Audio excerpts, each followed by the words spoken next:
ఎన్నికల షెడ్యూల్ వచ్చిన తర్వాత ఏపీలో పొలిటికల్ హీట్ మరింత పెరిగింది. ఓవైపు ప్రతిపక్షాలు కూటమి కడితే మరోవైపు సింగిల్ గా పక్కా ప్రణాళికతో జనాల్లోకి వెళుతున్నారు వైసీపీ అధినేత సీఎం జగన్. ఇందులో భాగంగా ఇప్పటికే అభ్యర్థులను ప్రకటించారు. ఇప్పుడు ఎన్నికల ప్రచారాన్ని మరింత హోరెత్తించనున్నారు వైసీపీ బాస్.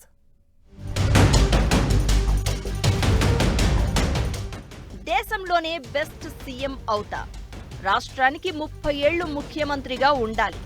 ఇవి జగన్ అధికారం చేపట్టినప్పుడు చెప్పిన మాటలు.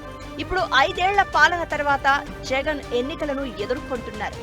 దీంతో వైసీపీకి ఈ ఎలక్షన్లు అత్యంత కీలకంగా మారాయి. 5 ఏళ్ల పాలన తర్వాత జరుగుతున్న ఎన్నికలు కావడంతో ఇది పరీక్షాకాలంగా వైసీపీ భావిస్తోంది. ప్రభుత్వ పాలన మొదలైనప్పటి నుంచి ఎన్నికల మేనిఫెస్టో అమలు, సంక్షేమ కార్యక్రమాల అమలుపైనే ఎక్కువ ఫోకస్ పెట్టారు జగన్. మేనిఫెస్టో 99% అమలు చేశామని తెలిపారు. గత ప్రభుత్వాలు చేయని అభివృద్ధిని చేసినందుకే ఈసారి 175 టార్గెట్ పెట్టుకుని రంగంలోకి దిగుతున్నట్లు జగన్ చెబుతున్నారు.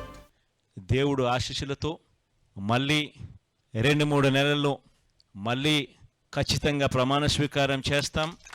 సామాజిక న్యాయం అన్నది ఇంకా గొప్ప స్థాయిలోకి తీసుకొని పోయే అడుగులు కూడా వేస్తామని కూడా ఈ సందర్భంగా చెబుతూ, ఎన్నికలకు కౌంట్ డౌన్ మొదలు కావడంతో సీఎం జగన్ ప్రచార పర్వానికి రంగం సిద్ధం చేశారు.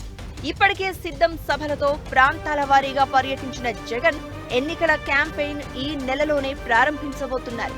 ఇప్పటికే బహిరంగ సభలతో రాష్ట్ర వ్యాప్తంగా పార్టీ క్యాడర్లో జోష్ నింపిన జగన్ ఇప్పుడు మరింత స్పీడ్గా జనాల్లోకి వెళ్లనున్నారు. ఎన్నికల క్యాంపెయినింగ్ కోసం రాష్ట్ర వ్యాప్తంగా ఎన్ని నియోజకవర్గాల్లో ఎన్ని రోజులు పర్యటించాలి, ఏ జిల్లాలో ఎప్పుడు పర్యటించాలి, సభలు ఎక్కడ నిర్వహించాలి, రోడ్ షోలను ఎక్కడ ఏర్పాటు చేయాలన్న దానిపై పార్టీ పక్కా ప్లాన్ చేస్తున్నట్లు సమాచారం.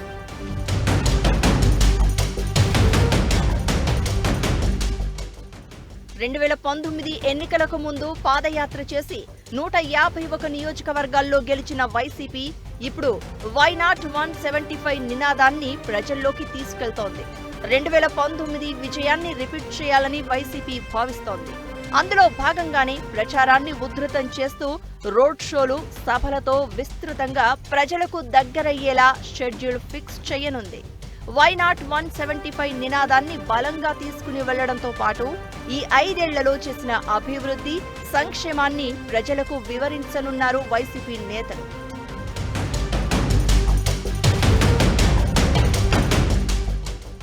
జగన్ సింగిల్ గా సిద్ధం అంటుంటే ప్రతిపక్ష పార్టీలు టీడీపీ, బీజేపీ, జనసేన కూటమిగా మారి వైసీపీపై యుద్ధానికి దిగుతున్నాయి.